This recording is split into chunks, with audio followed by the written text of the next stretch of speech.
काकर sir, अरे doctor साहब, काकर sir एक मिनिट इकडे आना. डॉक्टर साहब काय झालं? काकर सर मेरी बात सुनिए. बहुत बड़ी घटना हुई है, बहुत बुरी. बहुत बड़ा बवाल होने वाला है. मगर क्या हुआ? कुछ लड़के एक लड़की को लेके आए थे और उसका रेप कर दिया उन लोगों ने. बेचारी मरने वाली थी, मुझे इलाज करने के लिए बुलाया. लड़की कौन थी? नहीं मुझे मालूम नहीं, वहाँ पे इतना अंधेरा था मैं ठीक से देख भी नहीं पाया. फिर पता नहीं उस लड़की के साथ क्या हुआ, जिंदा है भी कि मर गई कुछ भी पता नहीं. नमस्ते, मैं सीनियर इंस्पेक्टर सुनील केलकर. जब मैं नासिक के मंगली पुलिस स्टेशन में पोस्टेड था, उस वक्त एक केस खबर की शक्ल में उड़ते उड़ते हमारे पास आया. वैसा बहुत अच्छा लगता है कि आज दुनिया और हमारा देश बेटियों के विकास पर जोर दे रही है और बेटियां भी हर क्षेत्र में आगे बढ़ रही हैं. चाहे वो खेल हो, फौज हो, बेटियां बेटों से आगे बढ़ रही है. लेकिन जब ऐसा होता है जो मेरे जोन के भातरी गांव में हुआ तो देश का सर झुक जाता है. सच बोलता हूँ, आज भी जब उस केस के बारे में सोचता हूँ तो खून खौल उठता है. आप भी जब देखेंगे तो आपका दिल भी कांप उठेगा. सर एक खबर लाया. सब उधर पूरे गांव में खबर है साहब कि लड़के के साथ रेप हुआ है. पूरे गांव का हर एक आदमी बात कर रहा है साहब. क्या नाम है गांव का? वही भातरी गांव, इधर के थाने में पड़ता है. कौन लोग बात कर रहे थे? वही गांव वाले लोग. सर अपनी तरफ से केस फाइल करें सुओ मोटो. मैंने पहले पता करो ये सच है या अफवाह है. ठीक है चल आता हूँ साहब. हाँ लेकिन तुम्हें ये कौन बोला? वो मेरी ताई का सगा सुरेश. सर सावित्री का बेटा पूरब. किसके साथ हुआ, किसने किया, वो सब नहीं मालूम साहब. लेकिन आपको किसने बताया? साहब वो पटवारी साहब है ना, वो बोल रहे थे. कुछ लोग बातें कर रहे थे चौपाल पे.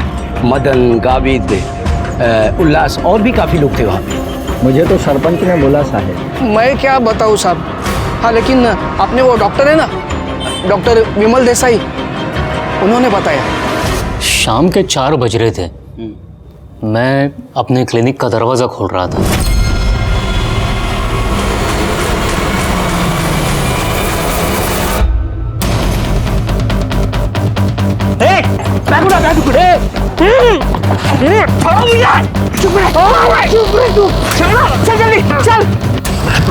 छोड़ो मुझे.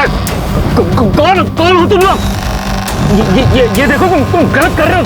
चुप रह तू. ये गलत कर रहे हो तुम लोग. तुम किडनैपिंग का केस होगा तुम पर.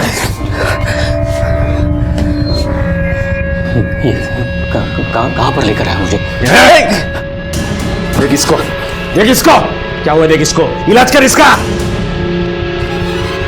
देख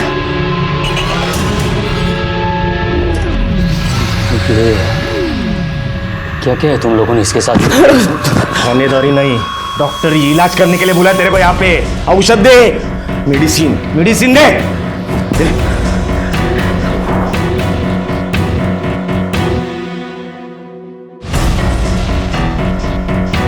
क्या हुआ है?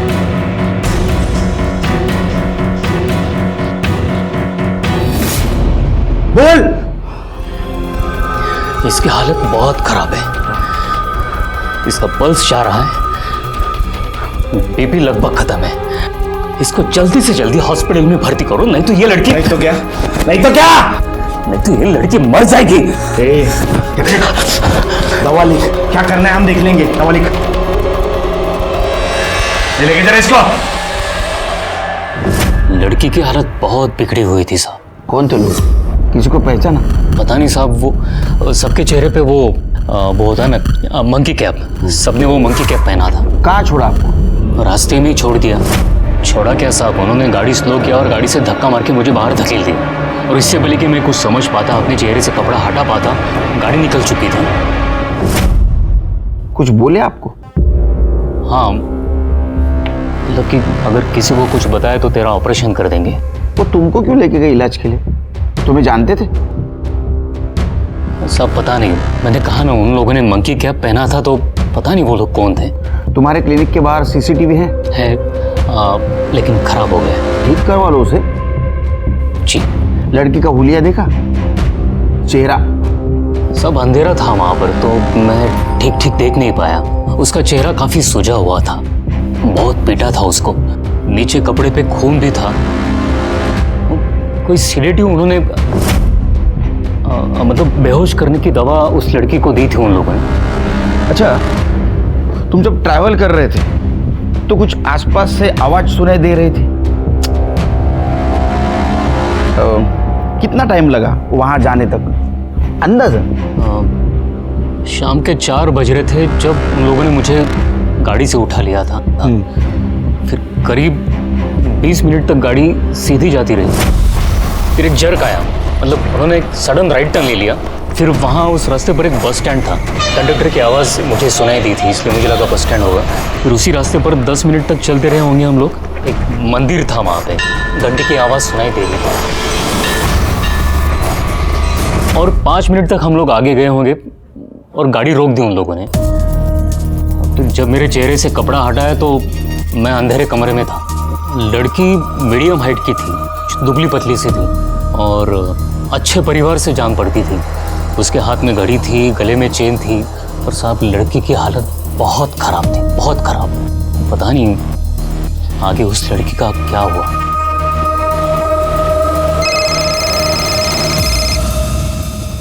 हेलो, हाँ ठीक है, हम आ रहे।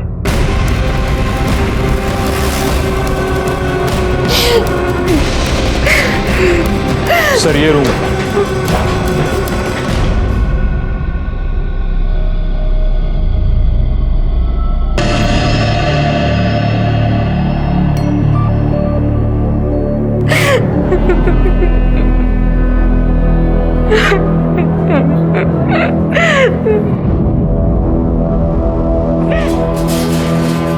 डॉक्टर, मेरी बेटी को क्या हुआ है? होश आ गया उसे? डॉक्टर साहब, मेरी लड़की कैसी, तबीयत कैसी है उसकी?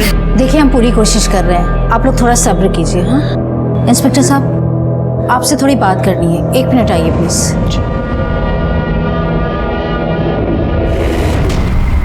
सर, रेप हुआ है लड़की के साथ, शायद सामूहिक, और अभी बयान देने की स्थिति में नहीं है।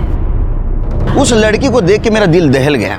हमारे सामने कई सारे सवाल है कि कौन है ये लड़की? कोई भी हो, सामान्य से सामान्य आदमी के पीछे भी बड़ा राज छिपा होता है। और देखो ये सब बहुत आसान है, और फॉर्म विम भरने का रहेगा तो मैं भर दूंगा ना।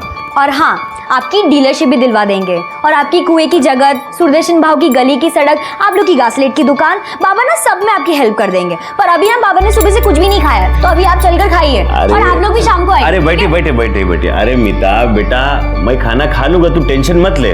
कब? कल? परसों? बाबा हम जानते सबको आपकी हेल्प चाहिए, पर खाना भी बहुत जरूरी है। उठिए। अरे अच्छा, आप लोग चलिए, मैं कल सवेरे आप लोग से मिलता हूँ। चलिए। अरे चलता हूँ बाबा, चल चल। अरे चलिए, बैठिए। हाँ, सब तैयारी किया। कभी कभी मेरे को लगता है ना कि मैं इसका बाबा नहीं हूँ, ये मेरी बाबा है। बाबा नहीं, आई हूँ मैं आपकी। बाबा, आप हमेशा बच्चों की तरह करते रहते हैं। कितनी बार बोला कि आप सबको सलाह देना बंद करो। क्या मिलता है आपको सबको सलाह देकर? खुशी मिलती है, तरक्की होती है। हाँ मालूम है, खुशी बांटने से बढ़ती है, पर सेहत खाना खाने से बनती है, भूखे पेट रहने से नहीं। आई रोटी हो देते। अच्छा देख, मैं तो अपना खाना खा रहा हूँ, लेकिन तू ना अपनी पढ़ाई पे ध्यान दे। बाबा, आप मेरी चिंता मत कीजिए, मैं आपकी बेटी हूँ, और अब तक जो भी चाहे हासिल किया है। श्याम कॉन्ट्रैक्टर की बेटी को इंजीनियर बनना पड़ेगा। बन के रहेगी, बस 3 साल और। मेरी बेटी हीरो है। आई हीरो नहीं, हीरोइन।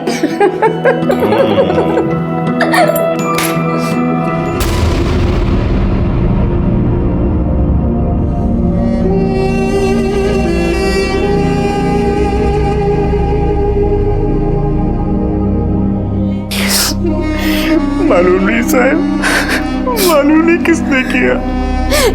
रोज सुबह 9 बजे ट्यूशन जाती थी और 2 बजे तक वापस आ जाती थी, लेकिन कल जब वो वापस नहीं आई तो मैंने उसको फोन किया, उसको फोन भी स्विच ऑफ आया सर।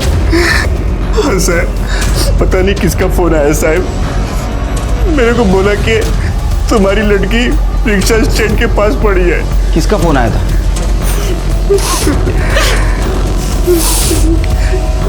शिर की पता करो किसका नंबर है। कितने बजे आया था? सर यही कोई 6 साढ़े 6 बजे आया होगा।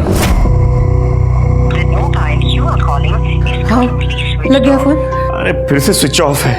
अरे देवा। हेलो शांता में हो? तुम्हारी बेटी मीता ऑटो स्टैंड के पास पड़ी है। क्या? कौन बोल रहा है? Hello hello. हाँ काय झालं? क्या हुआ? चलो क्या हुआ मुझको बताओ। अरे आराम से। जल्दी आओ जाओ। अहो पण काय झालं? अरे तो चल तो पहले। अरे श्याम भाऊ, क्या हुआ? आप तो परेशान लग रहे हैं। अरे हाँ, वो मीता कल से घर नहीं आई, तो अभी किसी का फोन आया था, बोला कि आपकी बेटी जो है रिक्शा स्टैंड के पास पड़ी, आके ले जाओ। वहीं जा रहा हूँ। हाँ चला लवकर। प्रतीक तू भाऊ के साथ जा। घूमो, मैं जाता हूँ।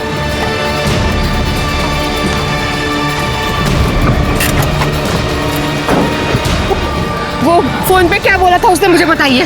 कुछ सुनाई नहीं दिया फोन पे। उसने बोला तुम्हारी लड़की रिक्शा स्टैंड के आसपास है, जाके उठाओ, देखो जाके। भाई भाई, आपने किसी लड़की को देखा क्या इधर? नहीं देखा। मीता मीता मीता मीता। काका, अरे काका, काका आओ यहाँ। काका काका, मीता, काका मीता। सर जब हम लोग वहां पहुंचे तो वो बेहोश थी। हम लोग ही उसको उठा के इधर हॉस्पिटल लेके आए। जिसने आपको फोन किया उसने एग्जैक्ट क्या बात की आपके साथ? ज्यादा बात नहीं हो पाई। मैं उसको कुछ पूछता इससे पहले उसने फोन काट दिया। उसने तुम्हारे फोन पे फोन किया, इसका मतलब तुम्हारा जान पहचान करेगा? नहीं साहब, अभी जान पहचान का कोई अपना ऐसे सगे के साथ ऐसा करेगा कैसा?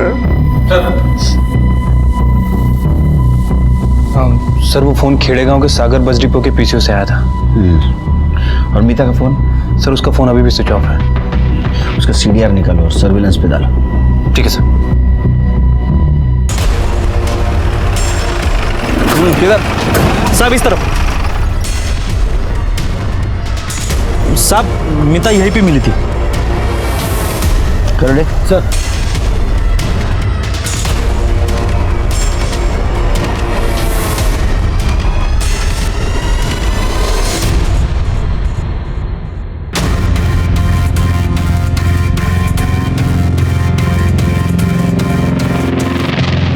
सर उन लोगों को तो कुछ नहीं पता। ठीक है, आसपास का CCTV फुटेज मिलता है कि देखो। ठीक है सर। शिरके, डॉक्टर विमल के हिसाब से उसे नाथपाड़ा से उठाया गया। उसके बाद में करीबन 20 मिनट के बाद उसे एक कंडक्टर की आवाज़ सुनाई दी। मतलब ये सागर बस डिपो हो सकता है। वहाँ से थोड़ा आगे जाने के बाद उसे मंदिर की घंटी सुनाई दी। मतलब ये हरिहर मंदिर। और उसके 5 मिनट के बाद गाड़ी रुक गई। तो ये एरिया हो सकता है पकलूच, कुकाना, शेगांव, धूपखेड़ा के आसपास। हाँ सर। और लड़की के पिता को सागर बस डिपो के आसपास के पीछे से कॉल आया था। मतलब ये अपराधी ने अपना काम इधर कर लिया, लड़की को ठिकाने लगाया, फिर से सागर बस डिपो की तरफ गया और वहां से उसने फोन किया और चला गया। लेकिन सर कहाँ गया होगा? कहाँ से आया और कहाँ निकल गया? वो तो पता नहीं, लेकिन जो कुछ भी उसने किया है वो यहाँ पकलूच, कुकाना, शेवगांव और धूपखेड़ा के आसपास किया है।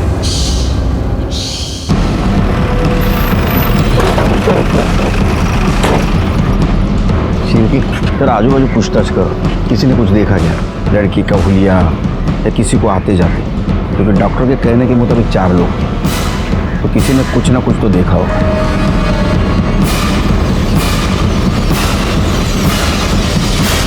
प्रत्येक गोष्टीला फोन करणार का मला तू? क्रेडिट कार्ड वापर ना, का पैसे तिकडे द्यायला येऊ? तर कामात आहे मी। सर आसपास तो किसी ने कोई मूवमेंट नहीं देखी। तुम पूछताछ करते रहो, मैं जरा हॉस्पिटल जाके आता हूँ। लगता है तहकीकात का रूट बदलना पड़ेगा। एक 17-18 साल के लड़की के साथ कुछ अपराधियों ने घिनौनी हरकत की थी। लड़की हॉस्पिटल में थी और अपराधी फरार। और मुझे और मेरी टीम को सुकून नहीं था क्योंकि अपराधी को हमने अब तक नहीं पकड़ा था। एक बात बताऊं, अपराधी का चेहरा घिनौना या डरावना नहीं होता, वो तो हम जैसा ही होता है, इसीलिए उसके होने की और उसके करतूतों की दस्तक हमें मिलती है, लेकिन हम पहचान नहीं पाते। डॉक्टर विमल ने हमें तहकीकात का एक रूट बताया था, उसके ऊपर मेरी टीम चल रही थी और मैं हॉस्पिटल पहुंचा तहकीकात का दूसरा रूट ढूंढने, क्योंकि पुलिस को सुराग दो ही जगह मिल सकता है, एक तो क्राइम लोकेशन पे या विक्टिम के पास। लड़की शॉक में है, होश में आने में थोड़ा टाइम लगेगा। रेप के बारे में कुछ पता चला? कितने लोग हो सकते हैं अंदाजन? कहना मुश्किल है सर, डीएनए टेस्ट करना होगा। आपके पास अगर डीएनए टेस्ट होता है तो कीजिए, क्योंकि आरोपी पकड़े जाने के बाद डीएनए टेस्ट की जरूरत पड़ेगी। इसको नशे की दवा भी दी गई थी और बीपी को नीचे लाने के लिए भी कुछ दिया गया था। जुबान पे पड़ा मिला है, निगला नहीं था उसने। कर दे, डॉक्टर विमल पुलिस स्टेशन बोलो। तुमने लड़की के लिए जो दवा दी थी उसका नाम क्या था? लड़की का बीपी एकदम नीचे जा रहा था, उसे नॉर्मल करने के लिए मैंने मोवाटिन डी लिख के दिया था। स्पेलिंग लिखो।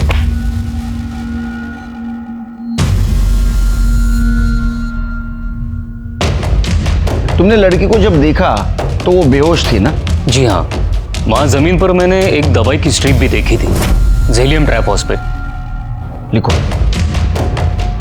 शायद लड़की को यही दवाई दी गई थी। लड़की बेहोश थी ना? जी सर। किसी का क्या बिगाड़ा था मेरी बच्ची ने जो उसे ये सब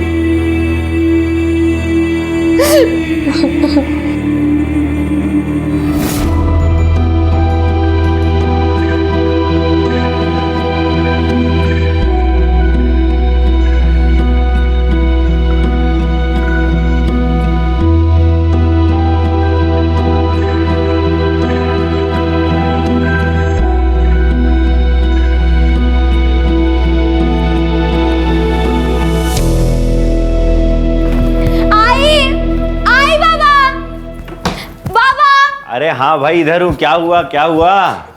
पापा ये लीजिए, मुंह मीठा कीजिए। क्या क्या? हाँ वो आई कहाँ है? आई क्या हुआ? बेटा तो क्या हुआ? बेटा, एक मिठाई किस लिए खिला रही हो? आप लोग मिठाई खाइए ना, बस मन हुआ। चलो अब बता जल्दी से क्या हुआ? इंजीनियरिंग फर्स्ट ईयर में मैं पास हो गई। अरे वाह! विठोबा तुझ्या सगळ्या इच्छा पूर्ण करू दे, कभी कोई आँच ना है मेरी बेटी पे।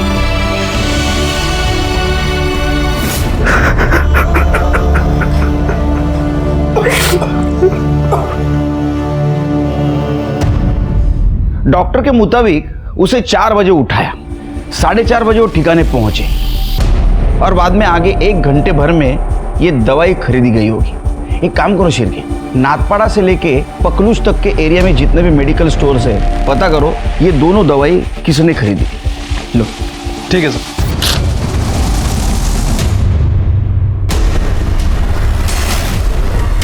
ये बेहोशी की दवा है, बिना डॉक्टर के प्रिस्क्रिप्शन के नहीं देते हैं। वैसे भी ये दवा हमारे पास स्टॉक में नहीं है।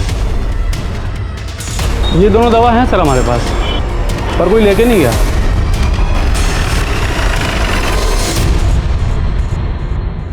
हाँ सर परसों सुबह एक आदमी लेकर गया था जेलियम ट्राइफॉस्फेट, सुबह 8 बजे। और मॉर्वेटिन डी, सर मॉर्वेटिन डी भी उसी दिन कोई आदमी लेके गया है, शाम को 5 बजे। ये बेहोशी की दवा है? जी सर, मॉर्वेटिन डी वैसे सर बीपी की दवा है। तो बिना प्रिस्क्रिप्शन के मिल जाती है ये? नहीं सर। तो फिर तुमने कैसे दे दी? शायद सर नहीं, उसके पास प्रिस्क्रिप्शन था या नहीं अभी बता दो, वरना अच्छा नहीं होगा तुम्हारे लिए। सॉरी सर, उसके पास प्रिस्क्रिप्शन तो नहीं था, वो एक्चुअली बहुत जल्दी में था और कह रहा था घर पे प्रिस्क्रिप्शन भूला है, इसलिए दे दिया। ये दोनों दवाई एक ही आदमी ने ली थी? Sir 1 minute. हाँ सर ये दोनों दवाइयों की पेमेंट क्रेडिट कार्ड से ही हुई है और सर एक ही कार्ड से हुई है, देखिए। ये सीसीटीवी काम करता है? जी सर। इसका फुटेज चाहिए हमें जी। और एक कार्ड की डिटेल्स निकलो। सर यही था। ये 2 बार गया था ना? एक बार सुबह बेहोशी की दवा लेने के लिए और बाद में शाम को 5 बजे। जी सर, शाम को इसी ने बीपी की दवा ली थी। शिरके, लड़की भी इसी गांव की है? हाँ सर।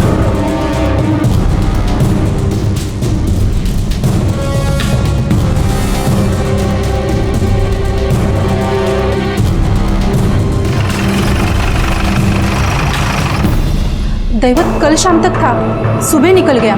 किसके साथ? एक लड़का था। कौन था? क्या नाम है लड़के का? नहीं साहब, मैंने ठीक से देखा नहीं उसको। किधर गए दोनों? बताया नहीं साहब, वो कभी बता के नहीं जाता है। मोबाइल नंबर दो दैवत का। हाँ, बोलिए। 9867।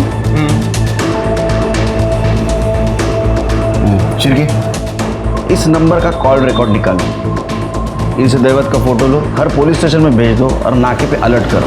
ठीक है सर।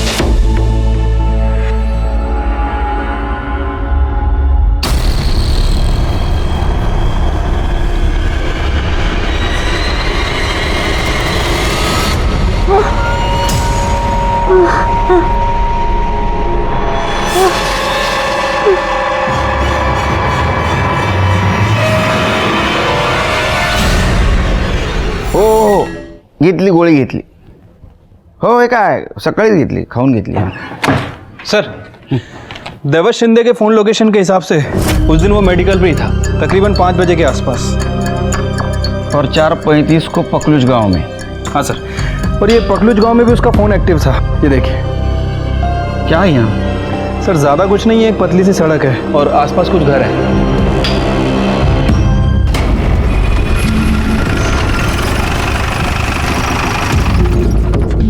क्या कर रहे हैं इधर? चौकीदार है साहब, ये सामान रखना था। तू खोल। चाबी मालिक के पास है। एक दूंगा रख के। अरे हाँ, अरे अरे खोल।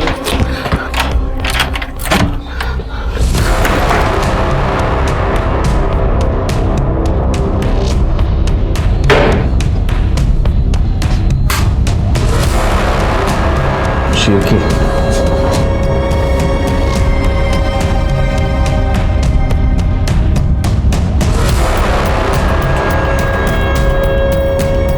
सर, इंजीनियरिंग की किताब है और ये फ़ोन मिला है, लेकिन बंद है। इंजीनियरिंग की किताब मतलब ये बैग मीता का ही होगा। एक काम करो शिरके, फॉरेंसिक टीम को बुला, इस एरिया का टावर लोकेशन निकालो, पता चलेगा कौन कौन आया था। और तुम लोग सब कमरे की तलाशी लो अच्छी तरह से। मालिक पुलिस सब काय झालं साहेब? भजन, तू कोण है? सब बबन, हे घर माझं आहे. अच्छा हुआ तू आ गया. कल इधर दैवत आया था ना दोस्तों के साथ? कल तो कानाखाली जाळ काढू मग येईल लक्षात. हाँ आया था ना? नहीं साहब, वो दैवत सुबह मेरे से घर का चाबी लेके गया था. हाँ, वो बोला मैं दोस्तों के साथ में थोड़ा मजा मस्ती करते बैठेगा. सिर्फ बैठने आया था या कुछ और करने आया था? नहीं साहब, बाकी तो मुझे पता नहीं, मगर सब हुआ क्या है? शिरके बहुत भोला बन रहा है, इसको अंदर लेके जाओ, सब याद आएगा. अरे चल जाओ इनके साथ.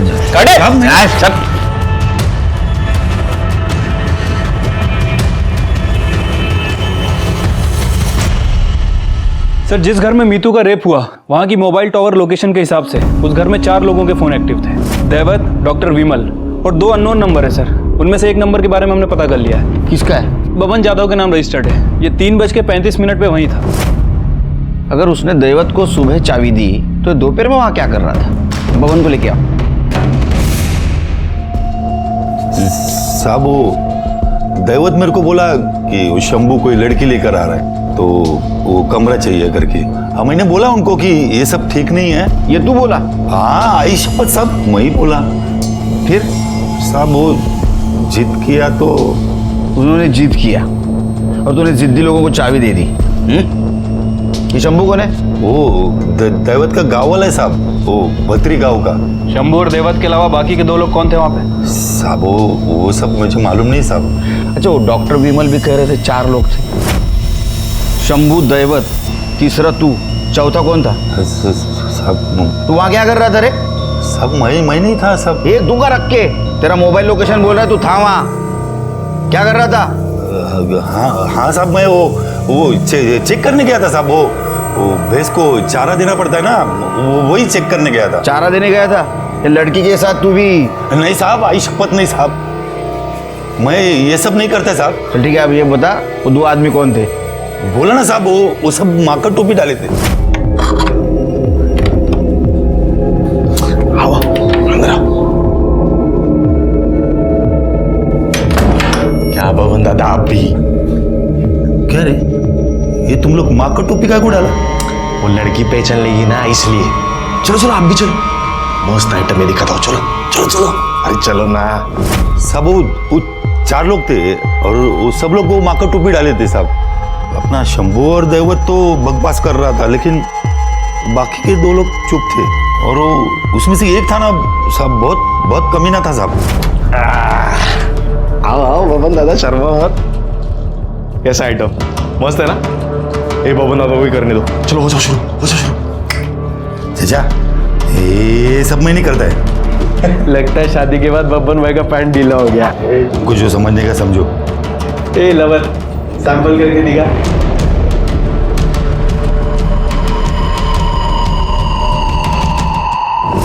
बाकी लोगों को मैं नहीं जानता साहब। शंभू का नंबर दे। शंभू नहीं होगा ना तेरे पास? चिरके हाथ घेऊन जा, नंबर काढा। चल साहब मैं देता हूँ। तू नाटक करता है। सब देता सब, ये 100-12। ए उसको आता है पढ़ना?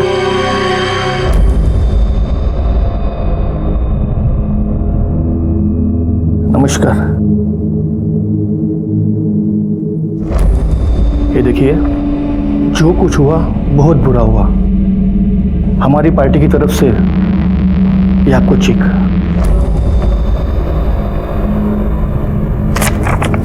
अरे वो बदला नहीं चाहिए साहब, अगर देना ही है तो इंसाफ दीजिए। जिन लोगों ने मेरी बेटी के साथ ये गंदी हरकत किया ना, उनको फांसी दिलाइए साहब। पैसा नहीं चाहिए, पैसा नहीं चाहिए।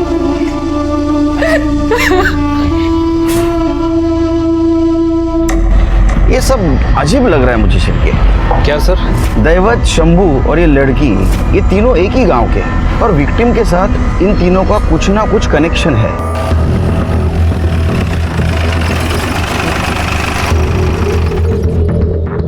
शंभू का घर यही है क्या? हाँ साहब यही है। बुला उसको। नहीं फिलहाल तो अभी वो इधर है नहीं। कहाँ गया? कल से बोल रहा था कि किसी दोस्त के पास जा रहा हूँ और उधर ही रहने वाला, ऐसा बोल रहा था। तू कौन है? मैं शंभू का मामा हूँ साहब। लेकिन आप इतनी पूछताछ क्यों कर रहे हो शंभू की? क्या हुआ? तेरे को मालूम नहीं? पूरे गांव में चर्चा है। हाँ वो लड़की वाला मैटर ना साहब। नहीं साहब, हमारा शंभू ऐसा कर ही नहीं सकता, मुझे मालूम है साहब। हाँ पकलूज में तू भी था ना उसके साथ? हाँ नहीं साहब, मुझे तो इस बारे में कुछ पता नहीं साहब, कसम से। नासिक जिले के इस केस ने पूरी देश में सनसनी मचाई थी। मीडिया, पब्लिक सारे रास्ते पे उतर आए थे। हमारी तहकीकात भी जारी थी, हमारे हाथ सुराग भी लगा था।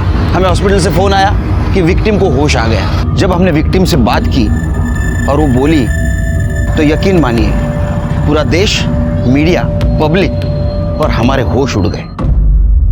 तुम वो 4 लोगों को पहचान सकती हो? कौन 4? वो 4 नहीं थे। फिर? वो तो 12 थे।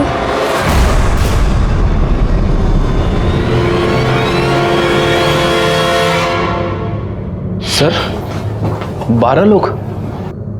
उनमें से सिर्फ 4 लोग हमें पता है। सर कहीं ये बबन जादव भी तो शामिल नहीं है? 4 और 1 5 होते हैं शिरके, 12 नहीं। 8 लोग कौन हो सकते हैं? भातरी गांव में हुई शर्मनाक वारदात को आज 4 दिन हो गए हैं, लेकिन स्थानीय पुलिस अब तक एक भी सुराग नहीं जुटा पाई है। हमारे सूत्रों के हवाले से हमें खबर मिली है कि इस जघन्य अपराध में 12 लोग शामिल थे, पर पुलिस के हाथ अब तक एक भी अपराधी नहीं लगा है। क्या कर रही है आखिर यहाँ की पुलिस? हाँ साहब, दैवत तो शंभू को जानता हूँ मैं, वो मेरी ऑफिस में आते थे। दैवत को तो मैंने उसके बिजनेस में हेल्प भी किया था साहब। बिजनेस? अब वो सीमेंट का डीलरशिप दिलाने में उस मदद किया था साहब उस कमीने को मैंने। ये दैवत और शंभू आपके घर पे आते जाते थे? घर पे बहुत नहीं साहब, कभी कभी आते थे फेस्टिवल में। वो लोग गांव में भी अलग मोहल्ले में रहते साहब। डॉक्टर विमल को कितना जानते हैं आप? डॉक्टर विमल कुछ खास नहीं साहब।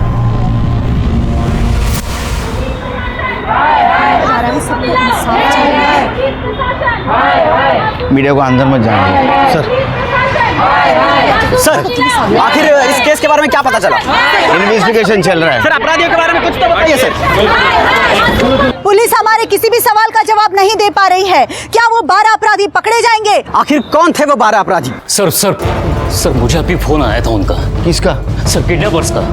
क्या बोल रहे थे? सर मुझे धमकी दी उन लोगों ने। बोला था ना तेरे को किसी से बात नहीं करना। कौन बोल रहा है? तेरा बाप। पुलिस से बात किया ना तू? किया कि नहीं? कौन? अभी तो सुन, एक शब्द और बोला ना किसी को, किडनी निकाल लूंगा तेरी। हेलो किस नंबर से आया था? सर ये शिरके। सर ये तो गुजरात का नंबर लग रहा है। गुजरात पुलिस को अलर्ट कर दो। सर वो लोग बड़े ही खतरनाक लोग हैं सर। डॉक्टर, तुमने बोला था 4 आदमी थे, लड़की का बयान है 12 आदमी थे, तो फिर 8 आदमी दूसरे कौन थे? नहीं सर 4 ही थे, मैंने तो 4 ही देखे थे।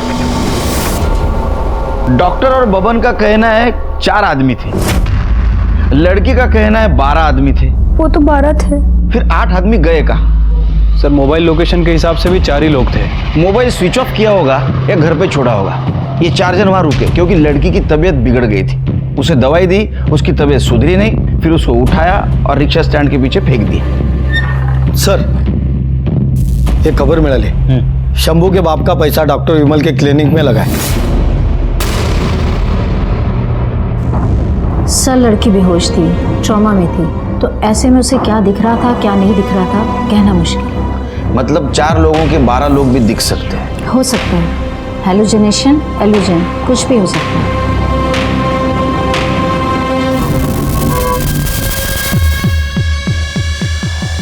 तुम्हें क्लास में या ट्यूशन में कोई लड़का छेड़ता था, परेशान करता था? नहीं सर। आपको कोई दोस्त, कोई बॉयफ्रेंड? नहीं सर, मतलब दोस्त है इंटरनेट पे, फ्रेंड रिक्वेस्ट भी बहुत आते हैं पर मैं एक्सेप्ट नहीं करती। कई दिनों से एक लड़का बार बार रिक्वेस्ट भेज रहा है। कौन है? नाम तो नहीं पता, पर उसके अकाउंट में गंदी तस्वीर है। कुछ तो नाम होगा। कुछ अजीब सा है। आप अपनी आईडी का पासवर्ड दे दीजिए, हम पता कर लेंगे। MEETHA।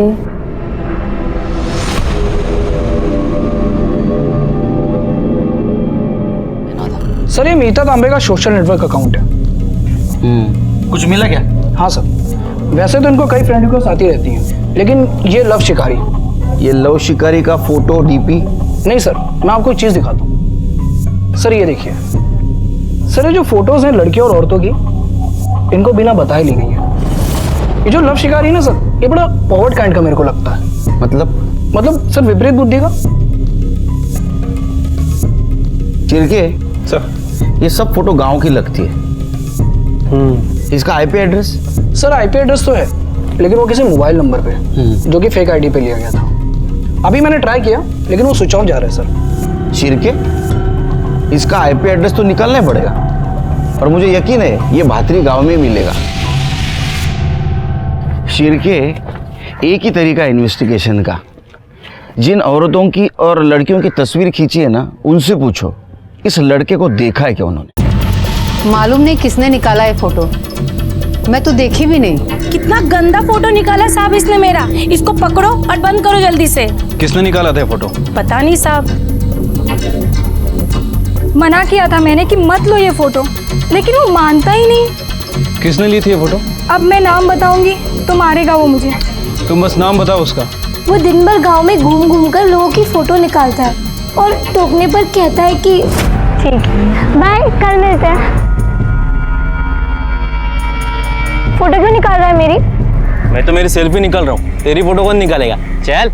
सेल्फी बोल बोल कर लड़कियों और औरतों की फोटो निकालता है। नाम क्या है उसका? नाम तो पता नहीं, पर वो तालाब के उस तरफ मोहल्ला है ना, वो उधर रहता है। जानता हूँ सब उस लड़के को जिसने ये तस्वीरें निकाली। इसका बाप तो दुकान है, सीमेंट और ईंट बेचता है। और जिस लड़की के साथ कांड हुआ ना, उसके बाप ने मदद की थी दुकान खोलने को।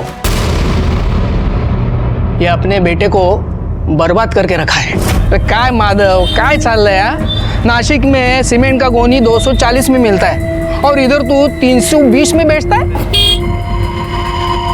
पापा, मेरे को 10,000 रुपए दो, नया मोबाइल लेने का। अरे तेरा क्या नाटक है, रोज रोज नया मोबाइल? पापा मेरे को बताओ, मार्केट में नई चीज क्यों आती है? क्यों? क्योंकि मेरे जैसे लड़के उसको खरीदे। चलो लाओ, 10,000 रुपए दे दो। तू भी ना नहीं मानेगा तू। ये ले आयुष कर जा। थैंक यू पप्पा। हाँ सुधरणार नाही कधी। देख देख वो पिंक वाली देख, आजकल तो बहुत बड़ी दिखने लगी है, जवानी जो चढ़ी है। अभी आजकल इंटरनेट और टीवी ने सबका दिमाग खराब करके रखा है। किसके दिमाग में क्या चल रहा है कुछ पता नहीं चलता। लेकिन आप तो सरपंच हैं ना इस गांव के, आपको तो ध्यान रखना चाहिए। हो सकता है इन सब कांड में लड़का शामिल हो। हाँ साहब, हमारी गलती हो गई। यानी कि एक बार उसकी कंप्लेंट आई थी हमारे पास, लेकिन हमने ताकीद देके छोड़ दिया उसको। देखो आता तुम्हीच काहीतरी करा।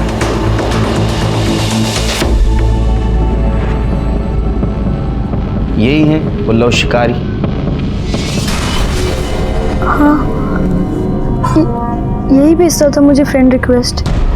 इसे जानती है आप? नहीं। ये माधव का बेटा है, जिसे आपके पापा ने बिजनेस में हेल्प की थी, सीमेंट की डीलरशिप दिलवाई थी।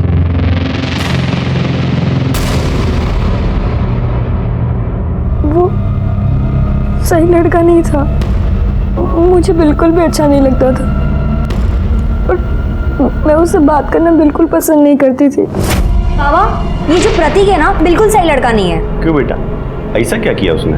बहुत बकवास बातें करता है। अरे बेटा वो थोड़ा मस्ती खो रहा है, लेकिन ऐसा हमले से तूने देखा उसने अपने बाप का बिजनेस कैसे चमका दिया? क्या हुआ? किसके बारे में बात कर रहे हो? अरे वो प्रतीक के बारे में बोल रही थी। ये वहां था जहां आपको ले गए थे? मालूम नहीं सर, सबने मंकी कैप पहनी थी। वो आया था? नहीं सर, लगता है उसे भनक लग गई। उठाओ उसको।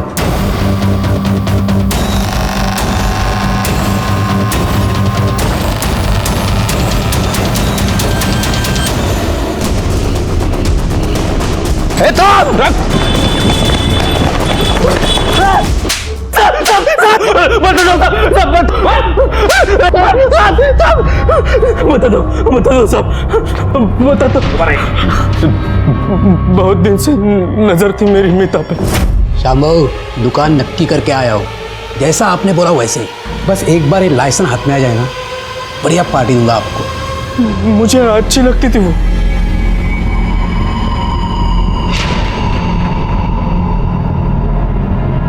तो भी चलेगी ना पार्टी में? पहले ठीक से खड़ा हो जा।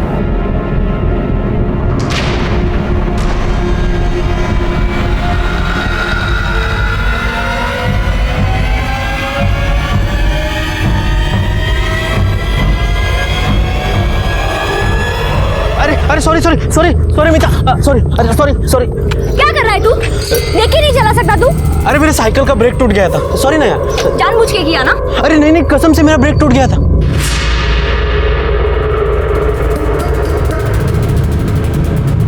सीधी मुंह बात भी नहीं करती थी। अरे कुछ करना यार, मुझे उस मीता के साथ लव करना है। ये लवर, थोड़ा कंट्रोल कर अपने आप को। अरे दैवत से बात करना, उसका दोस्त बबन, अरे उसके पास घर है ना, उधर लेके जाते हैं उसको। सब मिलके साथ में मजा करेंगे। क्या बोलता है? सॉलिड ना? ये बात तूने सही बोली। हाँ, सब साथ में मजा करें। हेलो, हाँ दैवत, अरे वो मेरा दोस्त है ना प्रतीक, अरे उसको मिर्ची लगा लव का, थोड़ा शांत करना पड़ेगा। तेरा दोस्त है ना बबन, उसका घर लगेगा बस। हाँ अच्छा ठीक है। हो गया? हो जाएगा, बस तो अब लड़की को उठाने का इंतजाम कर। 4 व्हीलर है ना तेरे पास? 2 है यार, एक ही चाहिए। एक, लेकिन 2 लड़कों से काम नहीं चलेगा, तीसरा लड़का लगेगा अपने। 3 दैवत तो और मैं। अरे दैवत तो चाबी लेने जाएगा ना, लड़की उठाने के लिए तीसरा लड़का लगेगा। मेरा दोस्त है, उसको बुलाता हूँ, सिकंदर। अरे यार इतने सारे लोग, क्रिकेट नहीं खेलना है? ये चिंदी चोर, अभी तूने बोला ना सब मिलके मजा करेंगे, वैसे कौन सी तेरे को शादी करना है? अरे नहीं रे बाबा, अब पिछले टाइम तुम लड़की लेके आए थे, कितना राड़ा किया था। मेरे को नहीं मांगते झंझट सब। अरे बबन दादा, इस बार ऐसा कुछ नहीं होगा। लड़की गांव का है, चिल्लम चिल्ली नहीं होगा। मैं हूं ना, आप दे दो, चाबी दे दो। थैंक यू बबन दादा। जाओ मजा करो। प्रतीक, वो पापा को बोलना कि 6 ड्रम घासलेट का इंतजाम करें। आई में ये थे। मेरी डीलर से बात हो गई है। बाबा मैं जा रही हूँ।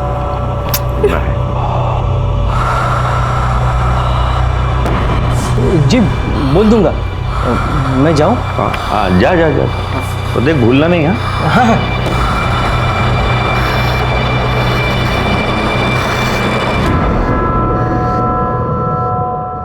हेलो। अरे भाऊ, बेहोशी की दवा के लिए डॉक्टर का प्रिस्क्रिप्शन लगता है। रख लो, रख लो। लाता हूँ।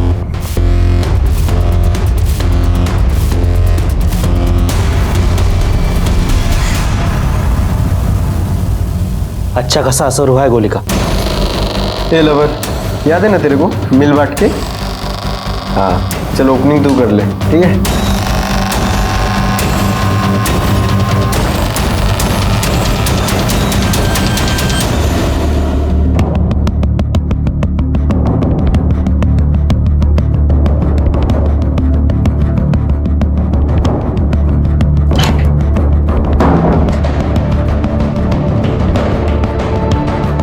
ए उठ, अरे उठ उठ।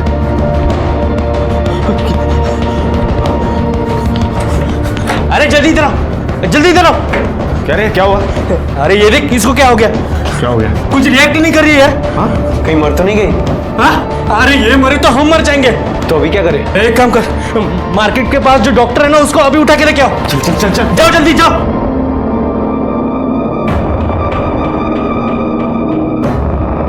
ये ले पानी ले।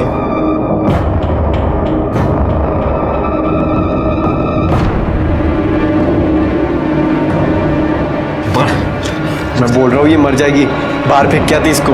एक काम करो, मैं घर जाता हूँ, तुम लोग इसको रिक्शा स्टैंड के पीछे फेंको और इसके बाप को फोन करना, ठीक है? चलो। मीता अच्छी लगती थी मुझे, मगर चांस ही नहीं देती थी, इसलिए तो इतना सब प्लानिंग करना पड़ा मुझे।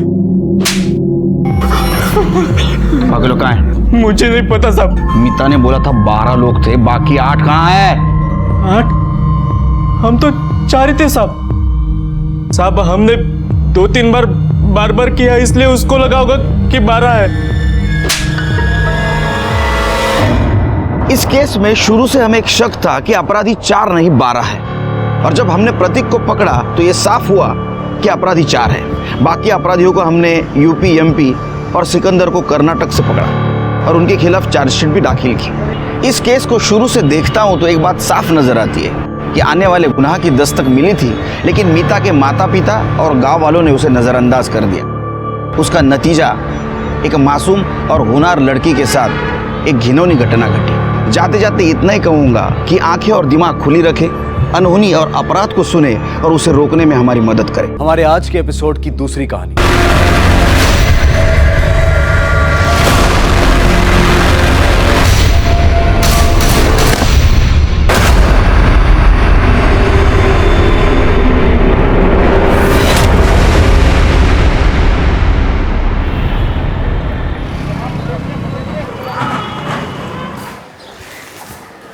अरे खुल जा, अरे खुल जाना। अरे अली बाबा खुल जा सिम सिम।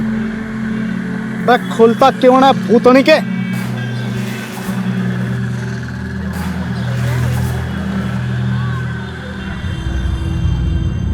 ले भाई, ABCD आयात त्रिभुज सब करके देख लिया, लेकिन इसका पैटर्न है ना मुझे याद नहीं आ रहा है। 2000 रुपये लगेंगे। चल खोल खोल। ठीक है।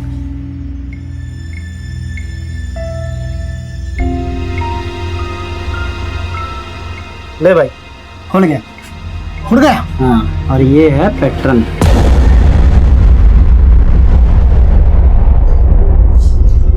पापा, प्रथम बेटा, अच्छे बच्चे रोते नहीं। पापा कहाँ चले गए? बोलो ना दादी, पापा कब आएंगे? आएंगे बेटा, बहुत जल्दी आएंगे।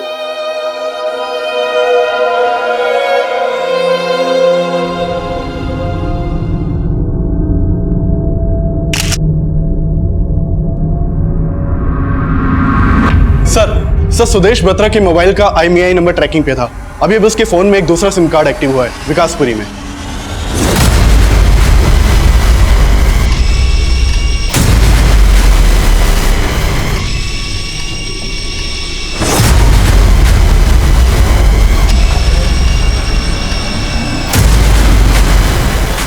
क्या हो रहा है?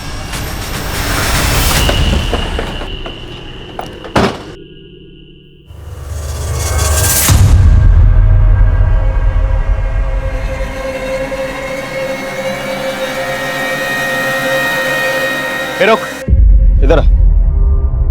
सुदेश कहाँ है? कौन सुदेश साहब? जिसका फोन तेरे पास है वही सुदेश। कौन सुदेश साहब? मैं नहीं जानता। ये फोन तो मैंने रास्ते में पड़ा मिला था साहब। नमस्कार, मैं सीनियर इंस्पेक्टर राजेंद्र सिंह आप सबका क्राइम पेट्रोल दस्तक में स्वागत करता हूं।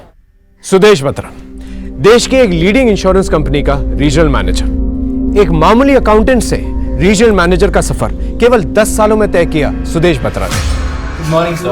Good morning. बैठिए। वैसे बहुत अच्छी बात है कि आप लोग फर्स्ट डे बिल्कुल टाइम पे आए। टाइम से याद आया, टाइम जानने का सबसे अच्छा तरीका क्या है सर? वॉच।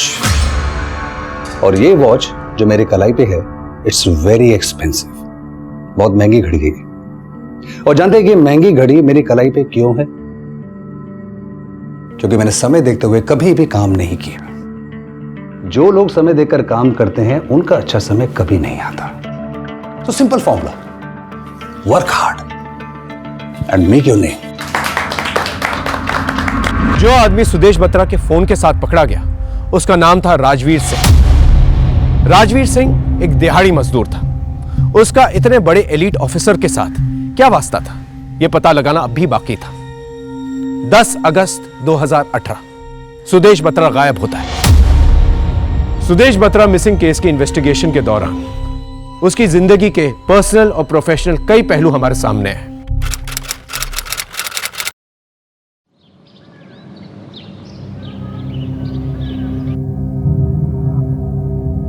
सुदेश, ये क्या? चाय ठंडी हो रही है और तुम पेपर में लगे हुए हो? हाँ, आवाज कान में नहीं जाती ना? कान मरोड़ू क्या? हाँ, शुक्र है भैया, आपके तो सिर्फ कान मरोड़े जा रहे हैं, हमें तो माँ की मार पड़ती थी। लकी हुआ। गुड मॉर्निंग पापा, गुड मॉर्निंग दादी, गुड मॉर्निंग चाचा। ओए, गुड मॉर्निंग की दुकान तैयार क्यों नहीं अभी तक? स्कूल ही आना क्या? मम्मी मुझे प्रदीप मामा के घर पे ले जाने वाली है।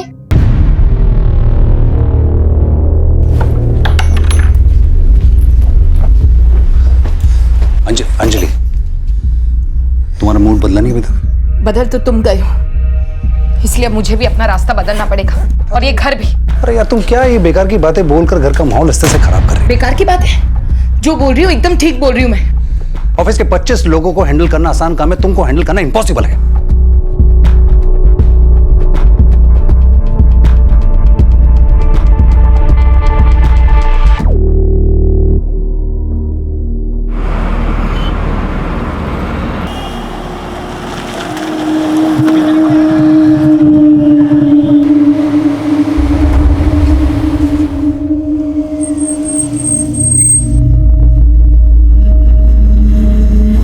मॉर्निंग साहब। Good morning.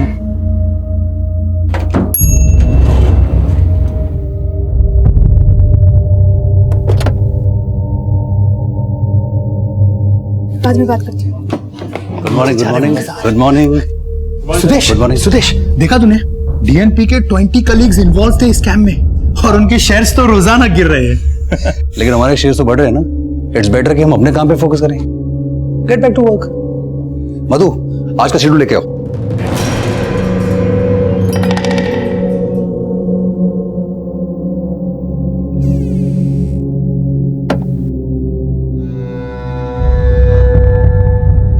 नौ बज गए, सुदेश अब तक घर नहीं आया है। उसको फोन लगा रही, फोन भी नहीं लग रहा उसका। तुम्हें कुछ बता के गया है कि वो आज लेट आने वाला है? नहीं मम्मी, मुझसे तो कुछ नहीं बोला उन्होंने।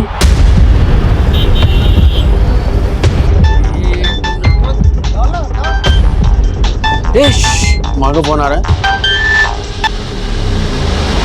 हेलो पराग, 11 बज गए, सुदेश अब तक घर नहीं पहुंचा है। मैंने उसका फोन भी ट्राई किया, फोन बंद आ रहा है। मैंने उसके ऑफिस भी फोन किया, पता चला वो टाइम पे ऑफिस से निकल गया।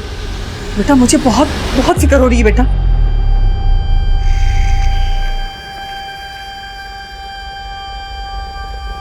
ये 12 बज गए, अब तक कहाँ?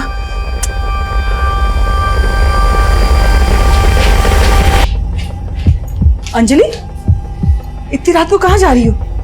सुदेश को ढूंढने। मैं जानती हूँ शायद वो कहाँ है। क्या वाकई अंजलि को पता था कि सुदेश उस रात कहां गया था?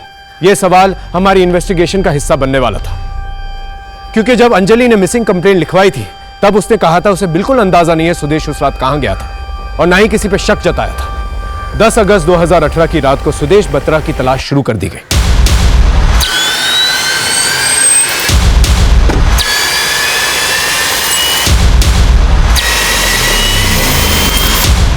उसका फोन हमारे सर्वेलेंस में था।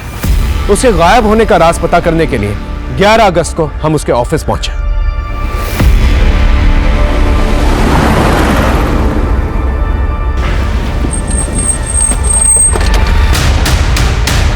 राणा सर, पूछताछ करो, ऊपर देख के आओ। सर।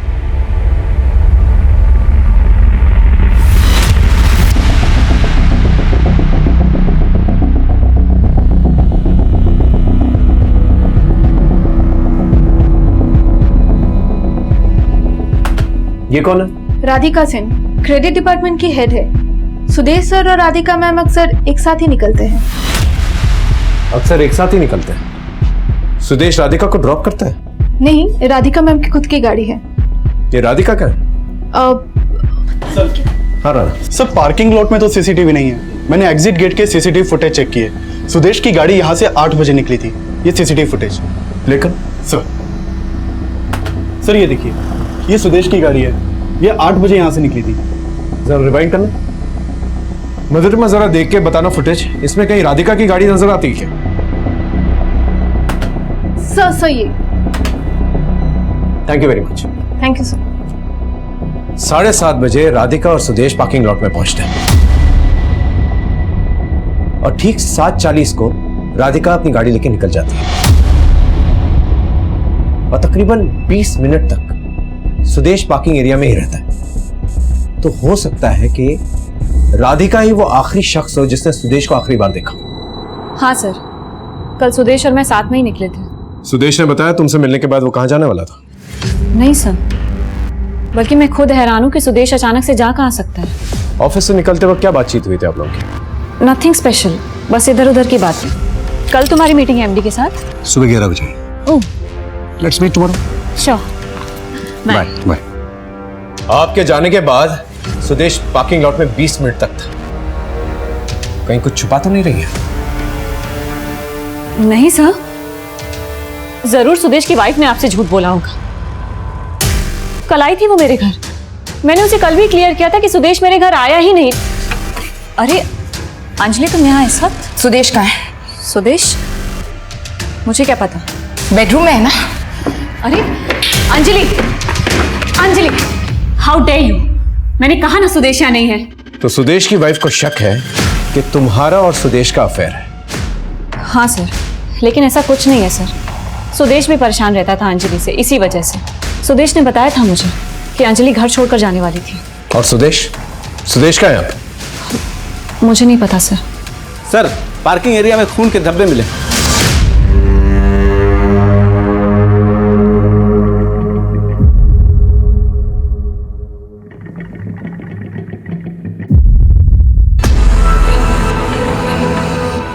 ये देखिए सर,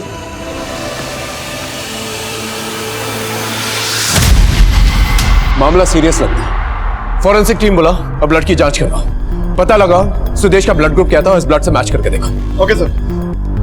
पार्किंग लॉट में आने जाने वाले हर एक शख्स से पूछताछ करो और राधिका की कुंडली निकालो। पता लगाओ राधिका और सुदेश का क्या चक्कर था, और यह भी पता लगाओ सुदेश का किसी कलीग से झगड़ा हुआ था। तब तक मैं अंजलि के घर जाता हूं, ये पूछता हूं कि अगर उसे शक था सुदेश और राधिका साथ में है तो ये बात हमसे क्यों छुपाई? हाँ सर, मुझे शक है कि राधिका और सुदेश का अफेयर चल रहा है। इसी बात को लेकर मेरा और सुदेश का झगड़ा भी हुआ था। मुझे चीट कर रहे हो? मुझे तुम्हारे साथ नहीं रहना। I hate you. ठीक है, तुम्हें जो करना है करो, और अब मैं वो करूंगा जो मुझे करना है। और जब वो रात को घर नहीं आए तो मुझे लगा मुझसे बदला लेने के लिए वो राधिका के साथ, इसलिए आप राधिका के घर गई। Anjali, how dare you! मैंने कहा ना सुदेश यहाँ नहीं है। नहीं है तो देखने दो ना, रोक क्यों रही हो? अरे अंजलि, मेरी बात। राधिका, क्या चल रहा है सब? क्या हो क्या रहा है मेरे घर में? वो तो राधिका के हस्बैंड घर आ गए थे, नहीं तो मैं। हस्बैंड? हाँ सर, जैसे सुदेश मुझे चीट कर रहे हैं, राधिका अपने हस्बैंड को चीट कर रही है। अगर आपको इतना ही डाउट था तो पहले क्यों नहीं बताया हमसे ये सब? सर, मैं बात को ज्यादा आगे बढ़ाना नहीं चाहती थी। वैसे कोई और बात है जो आप हमसे छुपा रही हैं? जी बिल्कुल नहीं, ऐसी कोई बात नहीं है।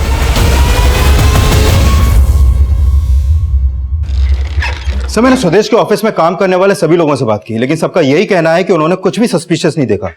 और मैंने सुदेश के कॉल रिकॉर्ड भी चेक किए। उसका फोन कल रात उसके ऑफिस वाले एरिया में 7:55 को ही बंद हो गया था। सुदेश और राधिका ऑफिस से 7:30 बजे निकलते हैं। ठीक 7:55 पे सुदेश का फोन ऑफ होता है और ठीक 8 बजे उसकी गाड़ी पार्किंग लॉट से निकलती है, और उसके बाद पार्किंग लॉट में ये खून के धब्बे। क्या कनेक्शन हो सकता है? सर, सुदेश के कॉल रिकॉर्ड में तो कुछ भी सस्पिशियस नहीं मिला है, लेकिन हाँ, एक बात जरूर पता चली है कि सुदेश और राधिका के बीच अक्सर फोन पर काफी बातें होती थी। ये देखिए सर, वो भी देर रात तक। पर राधिका का कहना है कि वो सुदेश से किसी प्रोजेक्ट को लेकर बात करती थी। और दूसरी ओर अंजलि को लगता है कि सुदेश राधिका के साथ था उस रात। हो सकता है जो अंजलि ने ना देखा, राधिका के पति ने देख लिया सुदेश को अपने बेडरूम में। सर, मुझे लगता है सुदेश के गायब होने का कनेक्शन राधिका के घर से ही मिल सकता है।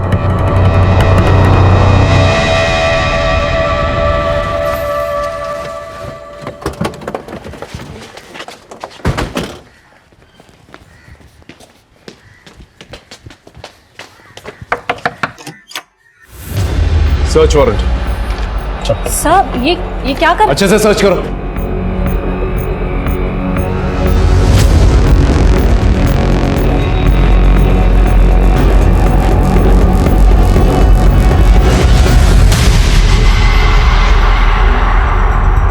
राधिका के घर पे हमें कुछ सस्पिशियस नहीं मिला जो सुदेश की मौजूदगी साबित कर सके। पार्किंग एरिया में जो ब्लड हमें मिला था वो ब्लड सुदेश के ब्लड ग्रुप से मैच करता था, लेकिन अब भी किसी नतीजे पे पहुंचना संभव नहीं था।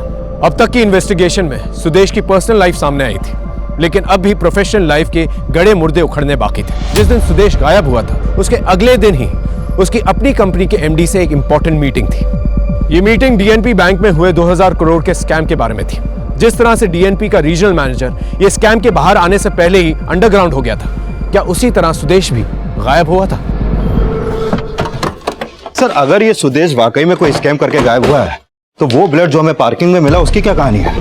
ब्लड ग्रुप तो सुदेश से ही मैच कर रहा है। जो बंदा हजारों करोड़ का स्कैम करवा सकता है उसके लिए एक गलत लीड तैयार करवाना मामूली सी बात है। या हो सकता है मामला बिल्कुल उलट हो, यानी स्कैम किसी और ने किया। आपका मतलब राधिका से तो नहीं? करेक्ट। राधिका क्रेडिट डिपार्टमेंट की हेड है। उसने शायद किसी को गलत लोन दिया और इस बात की भनक सुदेश को पड़ गई और इसलिए उसे गायब कर दिया गया। सर, सुदेश बत्रा के मोबाइल का IMEI नंबर ट्रैकिंग पे था। अभी अब उसके फोन में एक दूसरा सिम कार्ड एक्टिव हुआ है, विकासपुरी में।